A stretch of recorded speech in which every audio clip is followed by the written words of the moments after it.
September ପ୍ରଥମାରୁ ଆସୁଛି ବଡ଼ ଝଟକା। ନୂଆ ନିୟମଗୁଡ଼ିକ ଆପଣଙ୍କ ପକେଟକୁ ସିଧାସଳଖ ପ୍ରଭାବିତ କରିବ। ଏଲ୍‌ପିଜି ସିଲିଣ୍ଡରର ନୂଆ ଦାମରୁ ଆରମ୍ଭ କରି ଏସ୍‌ବିଆଇ କାର୍ଡରେ ବଢ଼ିଥିବା ଚାର୍ଜ ପର୍ଯ୍ୟନ୍ତ ସବୁକିଛି ଏବେ ପରିବର୍ତ୍ତିତ ହେବ। କେମିତି ପରିବର୍ତ୍ତନ ହେବ, କେଉଁଠି ଆପଣଙ୍କୁ ଅଧିକ ଖର୍ଚ୍ଚ ହେବ, ସବୁକିଛି ଏହି ଭିଡିଓରେ ଜାଣିବାକୁ ପାଇବେ।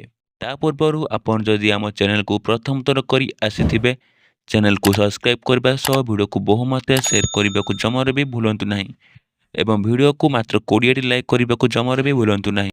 ଏ ଭିଡ଼ିଓରେ ଆମେ ଜାଣିବା ରୂପାରେ ହଲମାର୍କିଂ ବାଧ୍ୟତାମୂଳକ, ଏସ୍‌ବିଆଇ କାର୍ଡରେ ନୂଆ ଚାର୍ଜ, ଏଲ୍‌ପିଜି ସିଲିଣ୍ଡର ଦର, ଏଟିଏମ୍ ଉଠାଣରେ ଅଧିକ ଚାର୍ଜ, ଏଫ୍‌ଡି ସୁଧହାରରେ ପରିବର୍ତ୍ତନ। ତାହେଲେ ଚାଲନ୍ତୁ ଜାଣିବା କ'ଣ ଅଛି ଖବର। ରୂପାରେ ହଲମାର୍କିଂ ବାଧ୍ୟତାମୂଳକ। ସେପ୍ଟେମ୍ବର 1ରୁ ସୁନା ପରି ଏବେ ରୂପାକୁ ମଧ୍ୟ ହଲମାର୍କିଂ କରାଯିବ। ଏହାର ଫଳରେ ଶୁଦ୍ଧତା ନିଶ୍ଚିତ ହେବ, କିନ୍ତୁ ରୂପାର ଦାମ ଅଧିକ ବଢ଼ିଯିବାର ସମ୍ଭାବନା। ଏସ୍‌ବିଆଇ କାର୍ଡରେ ନୂଆ charge. State Bank of India କାର୍ଡଧାରୀଙ୍କୁ ସେପ୍ଟେମ୍ବର 1ରୁ ସାବଧାନ ରହିବାକୁ ପଡ଼ିବ।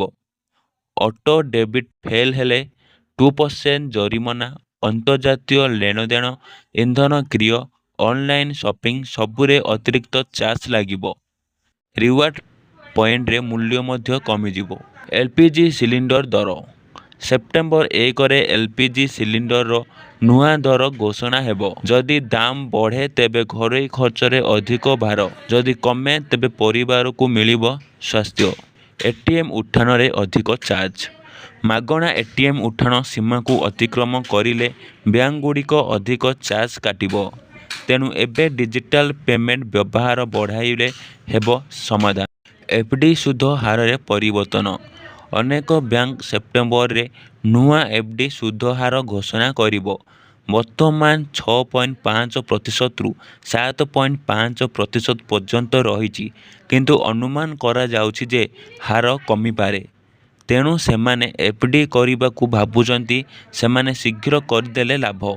ଦେଖିଲେଣି, ସେପ୍ଟେମ୍ବର 1ରୁ ଏହିସବୁ ନୂଆ ନିୟମ ଆପଣଙ୍କ ପକେଟକୁ ସିଧା ପ୍ରଭାବିତ କରିବ।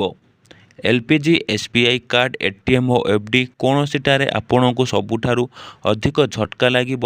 ଆମ କମେଣ୍ଟରେ ନିଶ୍ଚିତ ଜଣାନ୍ତୁ ଏବଂ ଏହିପରି ଲାଟେଷ୍ଟ ଖବର ପାଇଁ ଚ୍ୟାନେଲକୁ ସବସ୍କ୍ରାଇବ୍ କରିବା ପାଇଁ ଜମାରୁ ବି ଭୁଲନ୍ତୁ ନାହିଁ।